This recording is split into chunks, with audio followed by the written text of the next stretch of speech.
अस्सलाम वालेकुम स्टूडेंट्स। आज का जो हमारा टॉपिक है वो है coordination number 8। Coordination number 8 means that totally 8 ligands are attach with central metal atom. इसका मतलब ये है कि जो सेंट्रल मेटल एटम होता है, ठीक है, उसके साथ टोटल 8 लिगेंड्स जो होते हैं वो अटैच होते हैं। ठीक है, कोऑर्डिनेशन नंबर 8 का मतलब ये होता है। अब इसमें क्या होता है, हमारे पास 3 types of geometries are found होती हैं। जो फर्स्ट है वो क्या है, स्क्वायर एंटी प्रिज्मेटिक ज्योमेट्री। अब आप इसमें इसका स्ट्रक्चर देख सकते हैं, और इसमें जो हाइब्रिडाइजेशन होती है वो होती है D4sp3, और यहाँ sp3d4 हाइब्रिडाइजेशन होती है। ठीक है, अब आप क्या कर सकते हैं, अब आप इसको इस तरह भी ड्रा कर सकते हैं और इस तरह भी कर सकते हैं। लेकिन मेरी बात याद रखें कि अगर आप इसको छोड़ देते हैं और इसको बनाते हैं तो ठीक है, लेकिन अगर आप इसको छोड़ देते हैं, ये बनाते हैं, तो ये नहीं, क्योंकि ये जो है ना ये मोस्ट इंपॉर्टेंट होती है। तो आपको ये बनाना लाजमी होता है, और साथ में आप ये बना दें तो इंप्रेशन अच्छा पड़ जाता है। ठीक है, लेकिन ये बनाना ज़रूरी होता है, और मैं एक दफ़ा आपको बता भी देती हूँ कि ये कैसे बनाते हैं। सिंपली सबसे पहले आपने इस तरह का एक ये स्ट्रक्चर बना देना है, और ऊपर ही इसके एक ये स्ट्रक्चर बना देना है। अब आपने काउंटिंग लिखनी है। काउंटिंग आपने लिखनी है एंटी क्लॉकवाइज, ऐसे ऐसे। या आप ये कह सकते हैं कि मैंने लेफ़्ट मूव करना है, लेफ़्ट ऐसे अपने लेफ़्ट मूव करना है। ठीक है, एंटी क्लॉकवाइज हमने काउंटिंग लिखनी है। जैसे कि है 1 यहाँ से लिखना है। एक आपने बात याद, दूसरी बात आपने ये याद रखनी है, एक तो एंटी क्लॉकवाइज है, ठीक है, एक 1 ये वाला यहाँ लिखना है, और एक ये वाला यहाँ से 1 लिखना है। ठीक है, अब एंटी क्लॉकवाइज लिखो तो 1 2 3 4, यहाँ से 1 2 3 4। अब हमने क्या करना है, 1 से 1 को मूव कराना है, कराओ। 1 से 1 चला गया। अब 1 के बाद जो नेक्स्ट वैल्यू है क्या आती है, वो आती है 2। तो फिर 1 से हम 2 के पास चले जाते हैं। अब 2 के बाद 2 वैल्यू आ रही है, तो हम 2 को 2 से मैच कर देंगे। अब ना यहाँ से कुछ बच्चे ऐसे ऊपर लेके जाते हैं, तो ये दोनों आपस में मैच हो जाती हैं। तो यहाँ से हमने मैचिंग करना, हम ना इसको यहाँ से थोड़ा सा ऐसे टेढ़ा कर लेते हैं, ताकि हमारे पास ना यहाँ पे अगर आप देखें तो शो हो रहा है। ठीक है, ये मैं बस समझा रही हूँ, लेकिन आपने इस तरह बनानी है। ठीक है, यहाँ से थोड़ा सा टेढ़ा ले जाएंगे ऐसे 2। अब 2 के बाद नीचे से हमने जोड़ना है, 2 के बाद नीचे से वैल्यू कौन सी बड़ी आ रही है, 3। इसको आप 2-3 दफ़ा देखेंगे बनाने का तरीका, तो आपको समझ आ जाएगी। 3, अब 3 के बाद कौन सी वैल्यू आ रही है, 3। ऊपर से हम पहले 3 के साथ जोड़ देंगे। अब नीचे देखेंगे तो नीचे कौन सी वैल्यू आ रही है, 4। तो 3 को 4 के साथ, और फिर 4 को ऊपर 4 के साथ।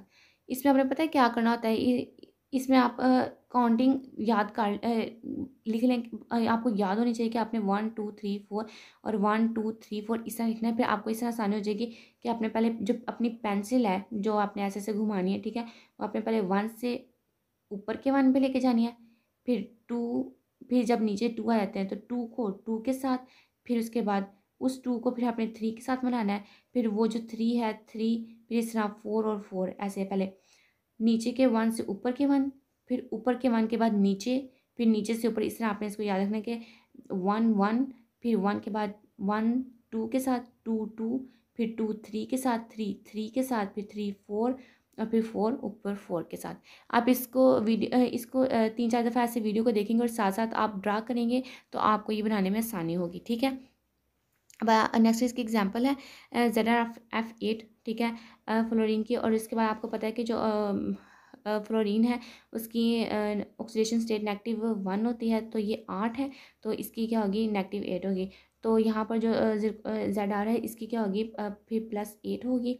ठीक है, +8 है, यहाँ पर जब इलेक्ट्रॉनिक कन्फिगरेशन लिखते हैं तो +8 ऊपर आ जाती है ऑक्सीडेशन स्टेट। इसका मतलब ये है कि हमने इसमें से जो 8 इलेक्ट्रॉन्स हैं उनको निकालना है। हम यहाँ से जो 8 इलेक्ट्रॉन्स हैं वो उनको निकाल देते हैं, और बाद में हमारे पास बचता है 4p2, फिर 4d0, और नेक्स्ट 100 बच जाते हैं। ठीक है, उसके बाद हम इनको नीचे से ड्रा कर लेंगे। ये AD है, ये 4D है, ये 5S है, और ये 5P है। तो ये हमारे पास खाली मिल रहे हैं, तो हम आसानी से जोन से भी एटॉमिक वो ऑर्बिटल लेने हैं वो हम ले सकते हैं। तो यहाँ से हमने D4, यानी कि यहाँ से D के 4 लेने हैं, एक S का लेना है और 3 P के लेने हैं। तो हमारे पास D4sp3 हाइब्रिडाइजेशन हमारे पास ये हो जाती है। अब हम इसके नेक्स्ट ज्योमेट्री की बात करते हैं, वो है डोडेकाहेड्रॉन। ठीक है। इसमें जो हाइब्रिडाइजेशन होती है वो होती है D4sp3 हाइब्रिडाइजेशन होती है, ठीक है। और इसका ये जो स्ट्रक्चर है ये अभी आपको नहीं समझ आ रहा होगा, लेकिन मैं आपको समझाती हूँ इसको। अच्छा, इसमें क्या होती है, इस स्ट्रक्चर में जो रेड साइड है ना, रेड कलर है, एक रेड है और एक ब्लू है। जो रेड है ना, ये वाला डॉट है, इससे जितनी भी लाइंस निकल रही है ना वो रेड लाइन है। अगर आपको यहाँ से नहीं नज़र आ रहा तो इस डॉट से, तो वो क्या है, रेड फ्रंट साइड होगी हमारी के एक स्ट्रक्चर है, तो इसकी एक फ्रंट साइड एक बैक साइड होती है ना, उस तरह। और ये वाली जो साइड है, ये डॉट है, इससे जितनी भी लाइन्स निकल रही है ना वो ब्लू लाइन्स है, एक ये वाली और एक ये वाली। ये दोनों फ्रंट साइड है, ये दोनों बैक साइड है, ठीक है। ब्लू वाली ये दोनों बैक साइड है। और इसके 12 फेसेस होते हैं, वो भी मैं आपको बताती हूँ 12 फेसेस कैसे होते हैं। अब इसको बनाने का जो तरीका है ना वो देख लेते हैं। सबसे पहले हम इसको यहाँ से ऐसे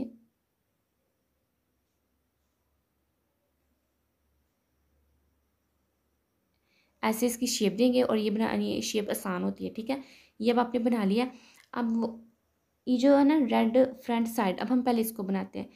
ये जो ये वाली, इसको इसको ना यहाँ से जो दरमियान है ना, ये आपका जो दरमियान है, इससे थोड़ा सा ऐसे, थोड़ा सा साइड पे और थोड़ा सा नीचे आपने ना यहाँ पे ऐसे लगानी है, क्योंकि हमें दूसरे भी जो है बोन्स उनको भी एडजस्ट करना है यहाँ से। अब ये मेरी फ्रंट साइड जो है ना वो मैं बना रही हूँ। तो अब यहाँ से इस सारे पॉइंट्स को जोड़ दो, यहाँ से ये, यहाँ से ये, यहाँ से ये, ठीक है। ये हमारे पास इसकी फ्रंट साइड हो गया। अब हमने ब्लू बैक साइड बनानी है। अच्छा, इसके लिए ना हमने पहले एक यहाँ पर डॉट लगा लेते हैं, ठीक है। और एक ये यहाँ पर डॉट लगा लेते हैं।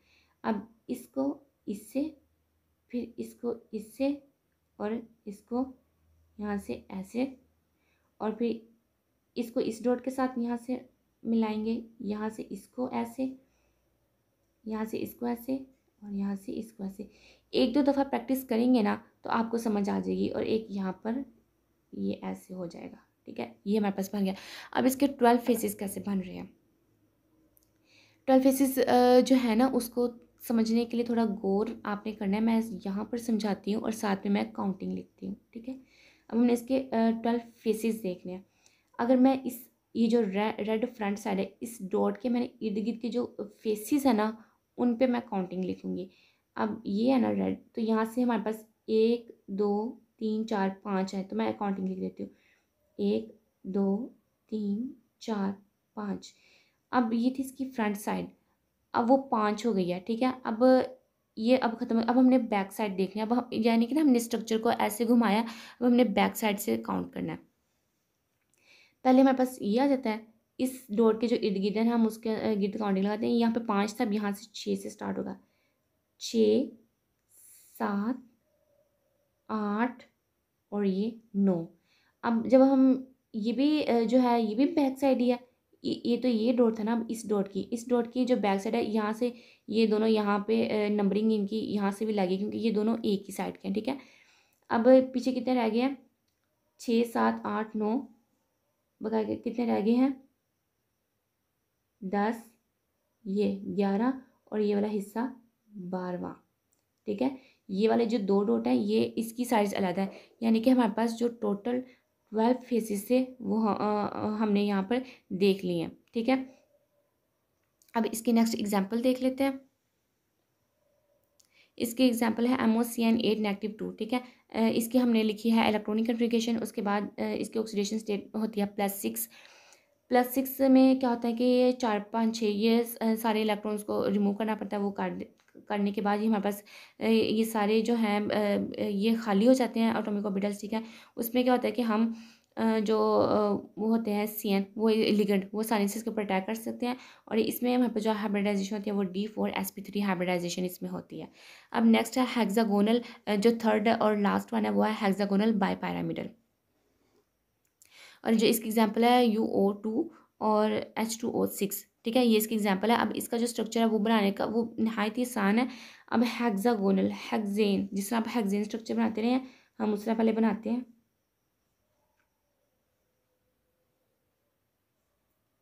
सिंपली हमने ऐसे बना लिया, और ये दरमियान में जो M मेटल है इसके साथ हम इसके बॉन्ड शो करेंगे। अब देखें यहाँ पे हेक्सागोनल हमने हेक्सेन बना दिया। अब बाई पैरामिडल, यानी कि इसका मतलब क्या है कि हमें 2 पिरामिड बनाने हैं। एक हम यहाँ पर डॉट लगा देते हैं थोड़ा सा लंबा करके, और एक हम यहाँ पर। तो एक हमारे पास ये पिरामिड बन गया और एक हमारे पास ये पिरामिड बन गया। और आई थिंक आपको अब ये बनाने में आसानी होगी। और अगर आपको वीडियो की अच्छी तरीके से समझ आई है तो आप कमेंट में ज़रूर बताइएगा, और अगर आपको वीडियो अच्छी लगी है तो फिर वीडियो को लाइक भी ज़रूर करिएगा। Thanks for watching.